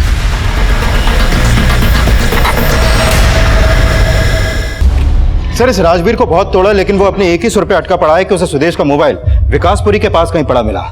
और सर, राजवीर के पास से एक और मोबाइल और 16,900 रुपए भी मिले हैं। साहब, माना कि वो फोन मेरा नहीं है, लेकिन पैसे तो मेरे हैं ना साहब। वो फोन तो मुझे रास्ते में पड़ा मिला साहब, लेकिन पैसे मेरे कमाई के साहब, चोरी ना किया मैंने। बताओ साहब। अच्छा, क्या धंधा करता है? कुछ भी कर लेता हूँ साहब, जैसे कि पेंटिंग करना हो या माल यहाँ से वहाँ ले जाना हो, कुछ भी कर लेता हूँ साहब। गरीब आदमी का बैंकों में पड़ा पैसा बड़े बड़े लोग उठा के ले जाते, उन्हें कोई नहीं धरता, लेकिन मैंने जमीन से पड़ा फोन क्या उठा लिया, आपने मुझे धर लिया साहब। साहब माँ कसम साहब, अगर मेरा फोन भी जमीन पर गिर जाए ना तो भी ना उठाऊंगा इसके आगे साहब।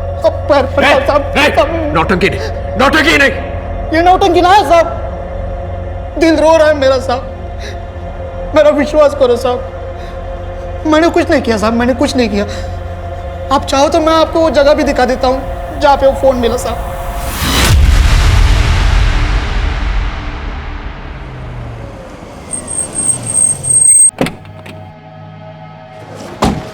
बता कहाँ मिला था? साहब आज सुबह जा रहा था तो यहीं पे पड़ा मिला वो मनोज फोन। यहाँ पर? जी साहब। यहाँ इतने लोग आते जाते हैं, किसी को फोन दिखाई नहीं दिया, सिर्फ तुझे ही दिखाई दिया। हमारी किस्मत खराब थी साहब, जो आपकी मार खाने वास्ते ये मनोज फोन उठा लिया मैंने साहब। पैर पड़ता हूँ साहब, मरने जाने दो साहब, मेरी बीवी घर पर इंतजार करती होगी, फैमिली वाला आदमी हो साहब, जान दो।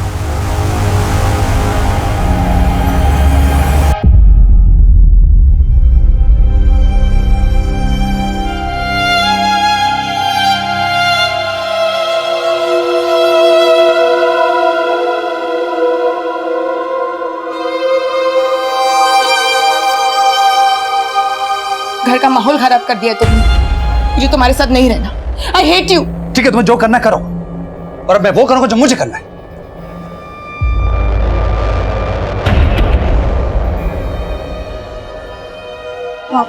प्रथम, प्रथम यहाँ क्या कर रहे हो? खाना लगा दिया, चलो खाना खाते हैं। आप पापा से नाराज है इसलिए पापा चले गए ना? बोलो ना पापा कहाँ है? मुझे नहीं पता बेटा, लेकिन वो जल्दी आ जाएंगे। पहले आप खाना खाओ। पापा नहीं आ गए तब तक मैं खाना नहीं खाऊंगा। प्रथम जिद मत करो बेटा। अंजलि, प्रथम को तो तुम दिलासा दे रही हो, लेकिन तुम्हारे और सुदेश के बीच में इतना कुछ हो गया और तुमने मुझे बताया तक नहीं। मम्मी प्लीज, आप फिलहाल ये सब बातें मत कीजिए। अभी तो सिर्फ मैं ये चाहती हूँ कि सुदेश जल्द से जल्द सही सलामत घर वापस आ जाए। माँ नीचे पुलिस आई है, वो कह रहे हैं उन्होंने उस आदमी को अरेस्ट कर लिया है जिसके पास सुदेश भैया का फोन था। सर राजवीर के बारे में एक बात पता चली है। बिजवासन पुलिस भी राजवीर को ढूंढ रही है। बिजवासन थाने में उसकी मिसिंग कंप्लेंट फाइल है। ये देखिए सर 10 अगस्त की रात को जब राजवीर अपने घर नहीं पहुंचा तो उसकी बीवी ने उसकी मिसिंग कंप्लेंट फाइल करवाई थी।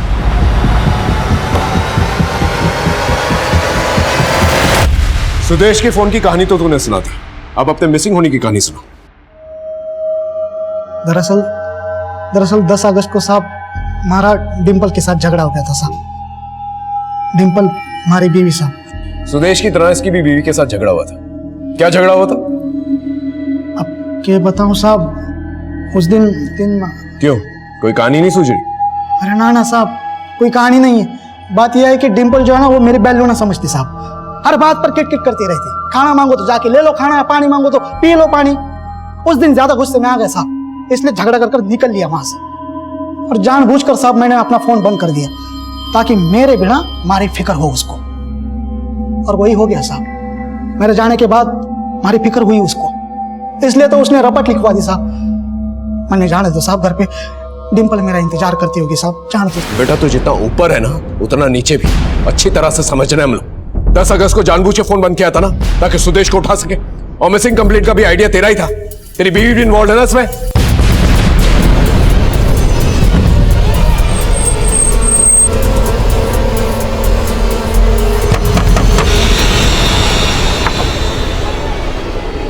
डिम्पल जी।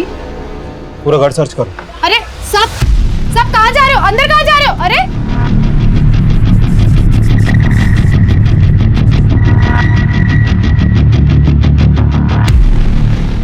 ये बात कर रहे हो साहब? अगर राजवीर घर पर होता तो मैं उसकी रपट क्यों लिखवाती?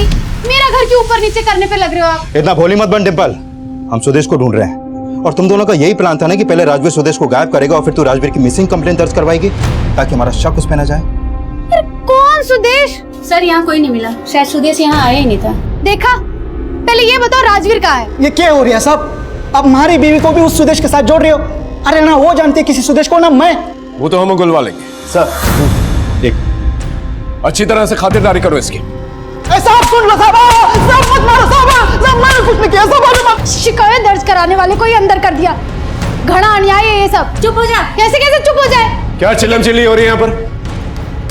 साहब आप सबके सब बिक गए हो साहब। मुझ गरीब पर जुल्म करके क्या मिलेगा साहब आपको? उनको क्यों नहीं अंदर करते जो विदेशों में बैठे हैं? बिल्कुल राव मिलाए जोड़िए तुम और तुम्हारा पति। साहब उसको छोड़ दो ना साहब। अगर वो निर्दोष है तो उसे छोड़ देंगे, वरना बहुत मार खाएगा मेरे हाथों। नहीं नहीं साहब, मारना मत साहब। उसने कुछ किया होगा तो मुझे बताएगा साहब। एक बार मिलने दो ना साहब।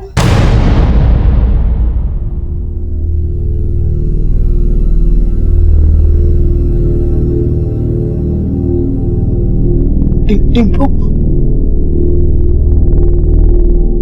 5 मिनट है तेरे पास, जो बात करनी है कर ले। क्या भसड़ मचा रखी है तन्ने? पहले मेरे गहने गायब कर दिए, अब आदमी गायब कर दिया। अरे बस कर टिंपू यार, बस कर। तन्ने के लागे से मैं ऐसा कुछ कर सकता हूँ क्या? मारी मती मारी गई थी, जो रास्ते में पड़ा वो फोन मैंने उठा लिया और फंस गया यार। लेकिन इन लोगों ने मैंने बहुत मारा टिंपू, बहुत मारा मैंने यार। मैंने कुछ ना किया है टिंपू, तारी कसम मैंने कुछ ना किया। रोता क्यों? रोता, हमने कुछ ना किया ना, हमें कुछ ना होगा। I love you Timpu, I love you यार। हमें दोनों मियां बीवी पे शक था, लेकिन उनका कोई कनेक्शन सुदेश से नहीं मिल पा रहा था। और तभी सुदेश की गाड़ी नजफगढ़ में मिली और गाड़ी मिलने के बाद यह साफ हो गया कि सुदेश के साथ कुछ भयानक हुआ था।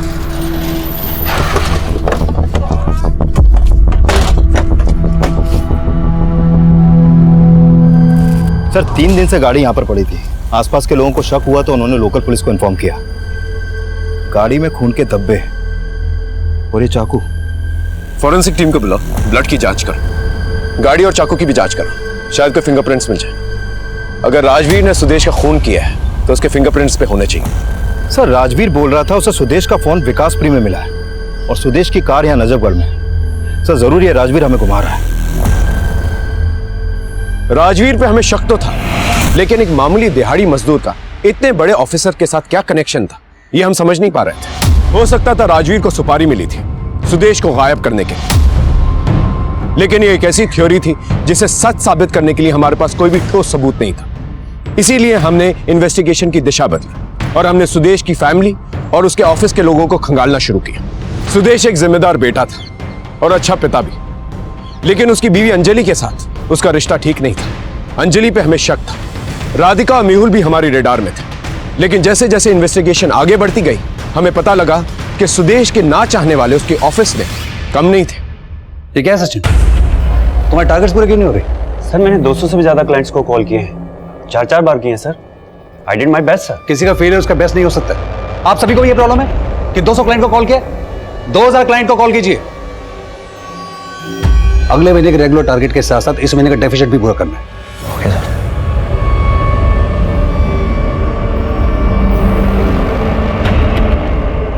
सुदेश चाहता था कि हर एम्प्लॉय उसको अपना 100% दे और कभी कभी इसी चक्कर में थोड़ा सा ओवर रिएक्ट करता था।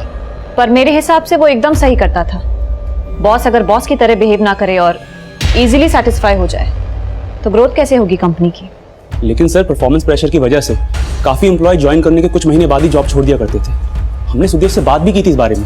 गौरव तुम समझ नहीं रहे, मार्केट में इतना कंपटीशन है, अगर हम अपने स्टैंडर्ड रेज नहीं करेंगे तो हमारी कंपनी ग्रोथ कैसे करेगी? और जो कंपनी में अच्छा काम करते हैं हम उसे इंसेंटिव देते हैं, वो सब प्रॉब्लम। लेकिन सुदेश एक चंक ऐसा भी है जो रिजाइन कर रहा है, हमारे यहाँ ट्रेनिंग लेता है, स्ट्रेटेजी सीखता है और जाके दूसरी कंपनी ज्वाइन कर लेता है। इससे नुकसान हमारा ही है, प्लस कंपनी की इमेज खराब हो रही है। उनको ऐसा लगता है कि हमारा वर्किंग एनवायरनमेंट बहुत स्ट्रेसफुल है। हाँ तो ठीक है ना, ऐसे लोग यहाँ पर अप्लाई करेंगे जो स्ट्रेसफुल माहौल में काम कर सकते हैं, जिसको झेल सकते हैं। सर जो लोग प्रेशर झेल नहीं पाए वो खुद ही जॉब छोड़कर चले गए और कुछ लोगों को सुदेश ने निकाल दिया। अब ऐसे लोगों को सुदेश से कुछ ना कुछ शिकायत तो होगी ही, बट आई डोंट थिंक कि सुदेश की कभी भी किसी से कोई पर्सनल दुश्मनी रही होगी। मुझे इस कंपनी के उन सभी एम्प्लॉयज की डिटेल चाहिए जो जॉब से निकाले गए और उनकी भी जिन्होंने खुद जॉब छोड़ी। सर सुदेश सर टारगेट को लेकर स्ट्रिक्ट तो थे पर उतना ही जेनरस भी। इनफैक्ट लास्ट ईयर पूरे स्टाफ को डबल बोनस अनाउंस किया था उन्होंने, और इस साल तो बोनस ट्रिपल करवाने का प्रपोजल देने वाले थे वो। इनफैक्ट वो अपने एम्प्लॉयज को खुश रखने में कोई कसर नहीं छोड़ते थे। आप भी खुश थे उनसे? जी, मैं भी बहुत खुश थी। इनफैक्ट सुदेश सर बहुत ही अच्छे बॉस हैं। इस मधुरिमा के भी कुंडली निकालो। बहुत तारीफ करी अपने बॉस सुदेश की। ये सुदेश की पर्सनल असिस्टेंट थी, तो हो सकता है पर्सनल रिलेशन भी डेवलप हुए हैं दोनों के बीच में। Okay sir.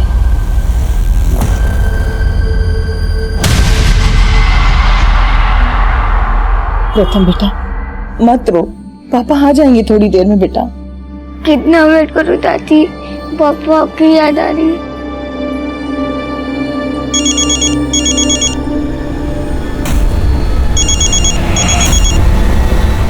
हेलो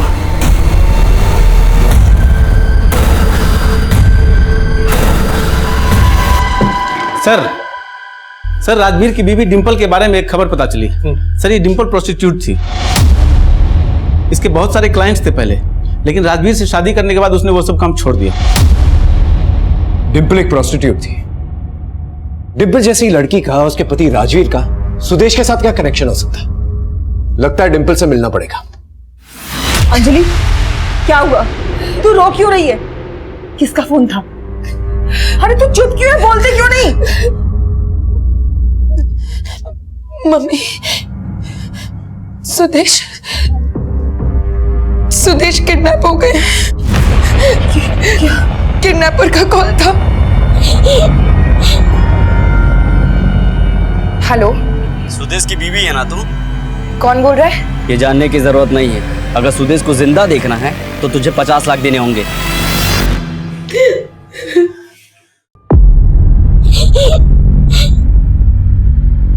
हाँ साहब, धंधा करती थी मैं पहले, लेकिन वो काम मैं मजबूरी में अपना पेट पालने के लिए करती थी साहब। बचपन में ही मैं अनाथ हो गई और मेरे मामा ने मुझे बेच दिया।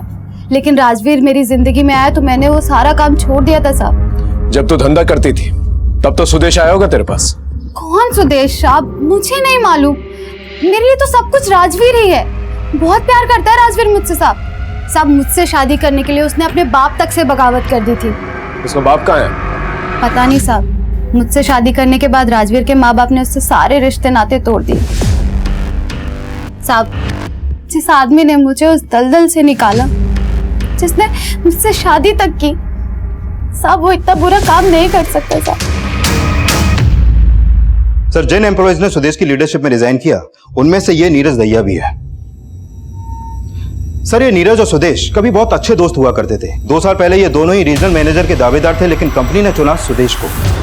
सर, ये सुदेश के रीजनल मैनेजर बनने के बाद नीरज ने उस कंपनी से रिजाइन कर दिया और डीएनपी इंश्योरेंस कंपनी यानी राइवल कंपनी को ज्वाइन किया। और इतना ही नहीं सर, सुदेश की कंपनी से जाते जाते नीरज वहां के कुछ टॉप परफॉर्मर्स को भी अपने साथ ले गया और उस कंपनी के कई क्लाइंट्स को भी। उसके बाद सुदेश को पता चला कि नीरज के अप्रूवल पर 5 करोड़ का लोन सैंक्शन हुआ था, वो भी फेक डॉक्यूमेंट्स पर, और जिसको लोन दिया गया था वो फरार था। ये क्या है राधिका? तुमने ये देखा कैसे नहीं? क्रेडिट डिपार्टमेंट की हेड हो तुम। प्रॉपर पेपर वर्क के बगैर ये लोन सैंक्शन हुआ कैसे? सॉरी सुदेश, लेकिन नीरज ये डील कर रहा था। उसका कहना था कि क्लाइंट उसकी पहचान का है। उसने मुझे धोखे में रखा। मैं क्या करती? I am so sorry. फिर सुदेश ने लीगल एक्शन लिया और फ्रॉड के केस में नीरज को अरेस्ट करवाया। नीरज की गिरफ्तारी की वजह से डीएनपी कंपनी ने भी उसे जॉब से निकाल दिया। सर, नीरज अभी 6 महीने पहले ही जेल से रिहा हुआ है, लेकिन पता चला है कि सुदेश के गायब होने से पहले, मतलब 1 हफ्ता पहले, वो दुबई शिफ्ट हो गया था। इस नीरज का बदला लेने का मोटिव तो बनता है। हो सकता है दुबई शिफ्ट होने से पहले इसने सुदेश को गायब करने का पूरा प्लान तैयार किया। पॉसिबल है सर, और इसमें राधिका भी शामिल हो सकती है, क्योंकि जेल से रिहा होने के बाद नीरज और राधिका के बीच फोन पर अक्सर बातें होती थी और राधिका के कॉल रिकॉर्ड में नीरज का नंबर भी शो हो रहा है। ये राधिका का नाम सुदेश की पर्सनल और प्रोफेशनल लाइफ दोनों में उछल रही। पता लगाना होगा दोनों का क्या चक्कर है। अंजलि, पुलिस को सुदेश की गाड़ी मिली है और उनका कहना है कि उसमें जो खून लगा है वो सुदेश के ब्लड ग्रुप से मैच हो रहा है। और तुम कह रही हो कि सुदेश किडनैप हो गया और किडनैपर्स तुमसे फिरौती मांग रहे हैं। मुझे कुछ ठीक नहीं लग रहा है। मैं पुलिस को इन्फॉर्म करती हूँ। नहीं मम्मी, अगर हमने पुलिस को इन्फॉर्म किया और किडनैपर्स ने सुदेश को कुछ कर दिया तो? हाँ भाभी ठीक कह रही है। हम पुलिस को इन्फॉर्म करने का रिस्क नहीं ले सकते। हमें उन किडनैपर्स के कॉल का वेट करना चाहिए। माँ, आप एक काम करो, आप पैसों का इंतजाम करो।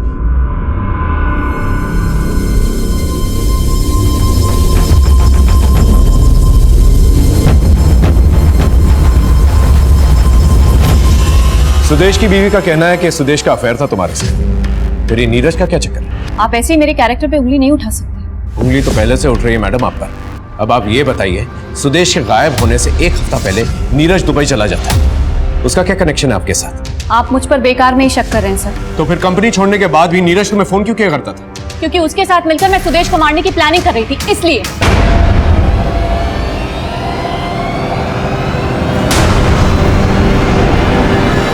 यही सुनना चाहते थे ना आप? लेकिन ऐसा कुछ नहीं है सर। नीरज मुझे कॉल करता था, मैंने कभी उसे सामने से कॉल नहीं किया। आप चाहे तो इन्वेस्टिगेट कर सकते हैं।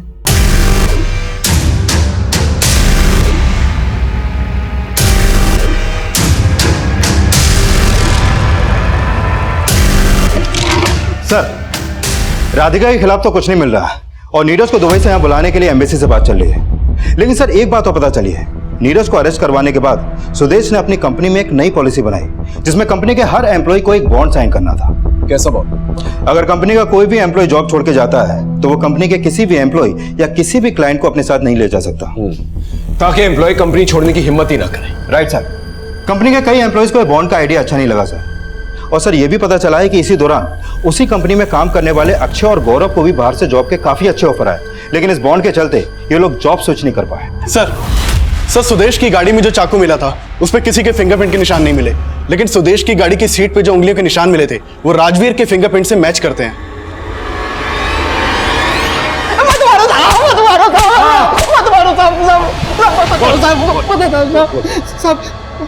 मैंने पहले आपसे झूठ बोला था साहब, वो मोबाइल वाली बात भी झूठी थी साहब। दरअसल मैं उस रात नजफगढ़ से जा रहा था साहब, तो तुम्हारी नजर एक गड्ढे के ऊपर गई साहब। उसका दरवाजा खुला था, मैंने अंदर झांक कर देखा तो अंदर एक आदमी की लाश थी, शायद सुदेश की लाश होगी साहब। तूने मारा था उसे? नहीं साहब, मैंने नहीं मारा था साहब, वो तो पहले से मारा पड़ा हुआ था साहब। उसका चेहरा भी बिगाड़ दिया था साहब, पहचान नहीं आ रहा। मोबाइल के लालच में आ गए साहब, मैंने वो चैन घड़ी मोबाइल अपने पास रख लिया और फिर मैंने सोचा कि गाड़ी भी चुरा लेता हूँ, इसलिए पहले बॉडी को ठिकाने लगाने ले गए साहब।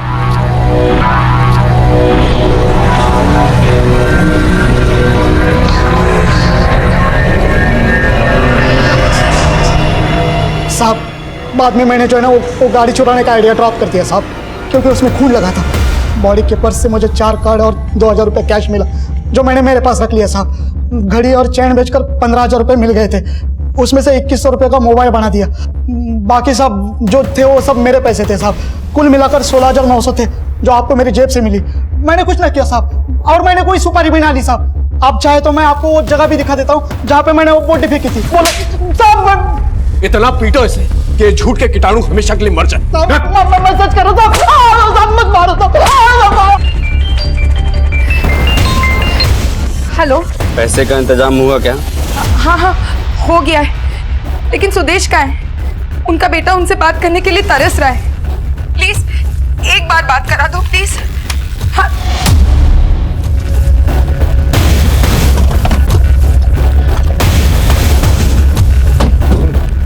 बता साहब, यही फेंकी थी मैंने वो लाश। आसपास देखो।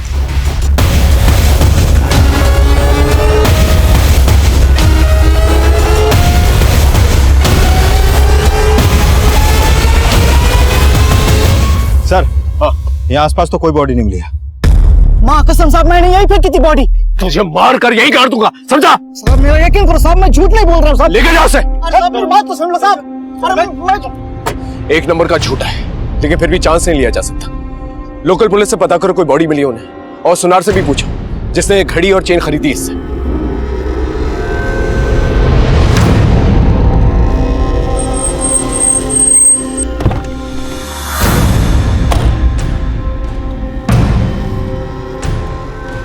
वो सुनार ने मान लिया था कि राजवीर से उसने 15,000 रुपए देकर वो घड़ी और चेन खरीदी थी, लेकिन नरेला पुलिस ने बताया कि उन्हें उस डंप एरिया में कोई लाश नहीं मिली थी। लेकिन राजवीर अब भी अपनी बात पर अटल था। उसने कहा कि उसने वो बॉडी उसी डंप एरिया में फेंकी थी। अगर वाकई में उसने ऐसा किया था तो फिर वो लाश गई कहां थी?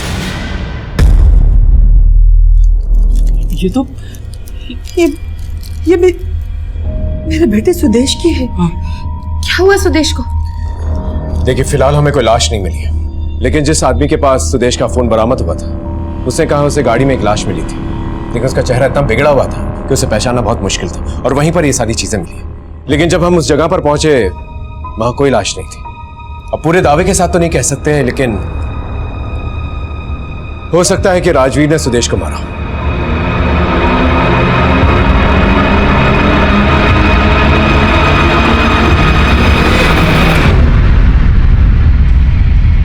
पुलिस को शक है कि सुदेश का मर्डर हो चुका है और तेरा कहना है कि किडनैपर सुदेश को वापस करने के बदले पैसे मांग रहे हैं। हाँ, कहीं तू हमें पागल तो नहीं बना रही ना?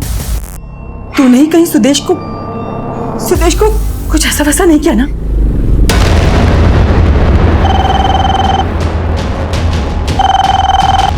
हेलो,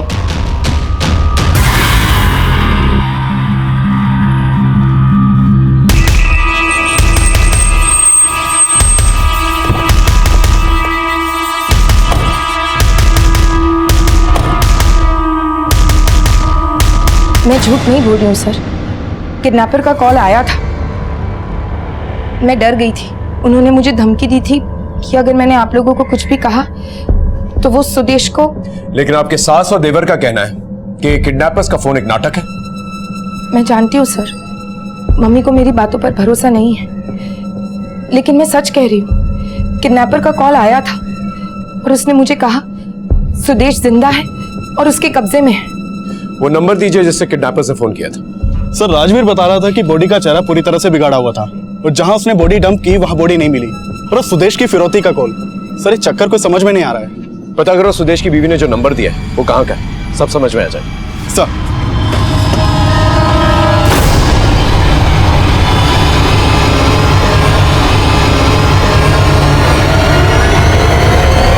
हाँ देते बोलो। सर, जिस पीसीओ से अंजलि को फोन किया गया था उसका पता चल गया है। यहाँ आसपास कहीं सीसीटीवी भी नहीं है। पीसीओ के ओनर को मैंने सारे संदिग्धों की फोटो दिखाई, लेकिन उसने किसी की पहचान नहीं की। उस पीसीओ के आसपास के एरिया को चेक करो और ये भी पता करो कि वाकई में अंजलि को उस पीसीओ से किडनैपर्स के फोन आते थे या ये सब एक कहानी। हमने उस पीसीओ के आसपास सभी रास्तों पे पूछताछ की और पास की एक दुकान में सीसीटीवी में हमें राजवीर की पत्नी दिखाई दी एक और आदमी के साथ। माफ कर दीजिए सर।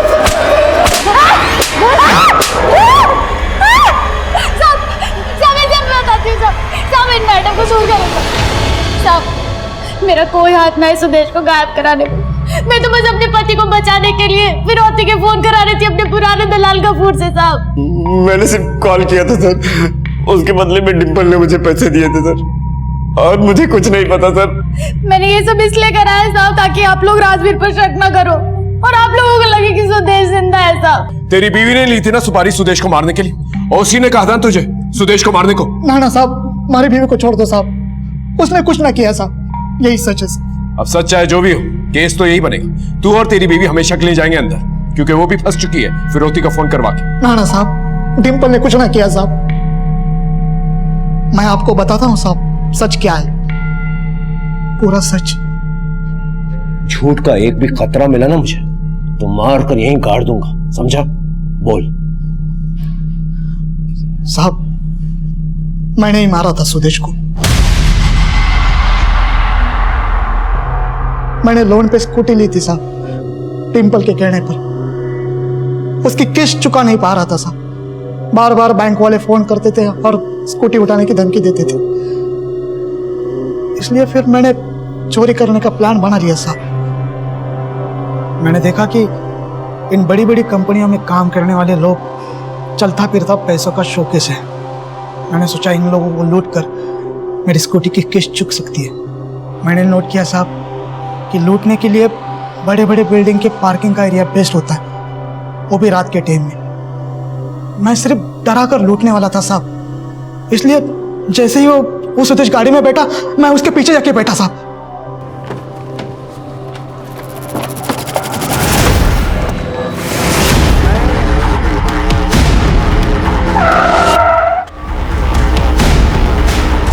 उसके बाद पत्थर से उसका चेहरा बिगाड़ दिया और उसकी गाड़ी नजाबगढ़ के सुनसान एरिया में छोड़ा है साहब।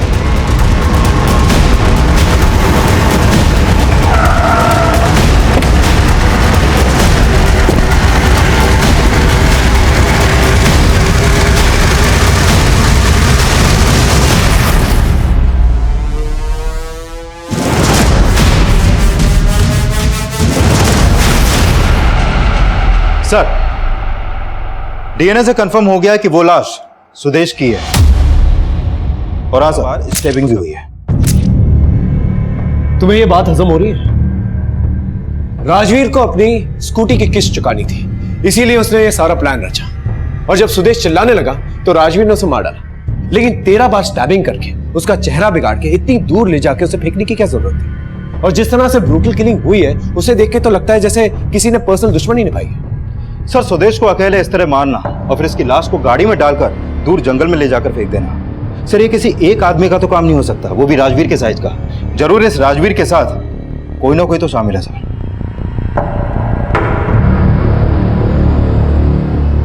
इस बार मैंने पूरा सच बोला है साहब, हमारे डिम्पल की कसम साहब, मैंने ही मारा था सुदेश को। यही सच है, यही सच है साहब।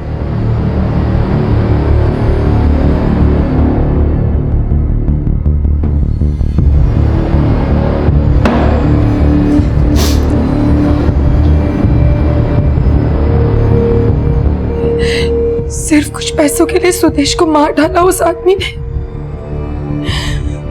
यकीन नहीं होता। What do you mean by यकीन नहीं होता है?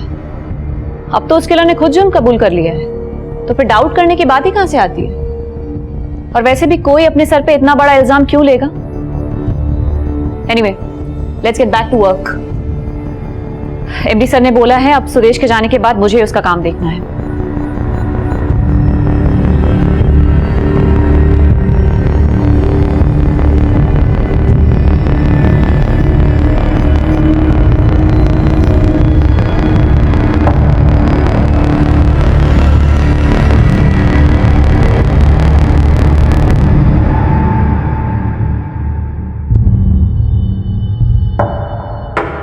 Sudesh Batra murder case solve हो चुका है। कातिल का कन्फेशन ही हमारे लिए सबसे बड़ा सबूत था। राजवीर ने कबूल किया कि वो बिजनेस कॉम्प्लेक्स में आया जाया करता था ताकि किसी अमीर आदमी को वो फांस सके और उसे अपना शिकार बना सके। लेकिन ताज्जुब की बात यह थी कि इस हाईली सिक्योर्ड एरिया में किसी ने उसे आते जाते नहीं देखा और इसी का फायदा राजवीर ने उठाया और एक पार्किंग लॉट को अपनी लूट का ठिकाना बनाया। ये नामुमकिन सी बात थी कि सीसीटीवी कैमरा पे राजवीर को किसी ने आते जाते ना देखा, लेकिन एक अनजान आदमी की ट्रेसपासिंग को पूरी तरह से नजरअंदाज किया गया और इस दस्तक को नकारा गया और अंजाम एक निर्दोष को भुगतना पड़ा। हालांकि केस सॉल्व हो चुका था, लेकिन ऐसे कई सवाल थे जिनके जवाब अभी तक नहीं मिले थे। कुछ ऐसे सिरे थे जो एक दूसरे से जुड़े नहीं थे। कभी कभी कुछ केसेस ऐसे भी होते हैं जो एक ऑफिसर को पूरी तरह से संतुष्टि नहीं दे पाते। ये वो लकीर होती है जो सच और संभावित सच को अलग करती है। इस केस को आपके सामने लाने का मकसद सिर्फ यही है कि आप सच और संभावित सच के फर्क को समझें और इसके भ्रम से भ्रमित होने से बचें, क्योंकि मकसद बताना नहीं, बचाना है। जय हिंद। क्राइम पेट्रोल्स के और भी दिलचस्प कहानी देखने के लिए हमारे चैनल को सब्सक्राइब करें और बेल आइकॉन दबाना न भूलें।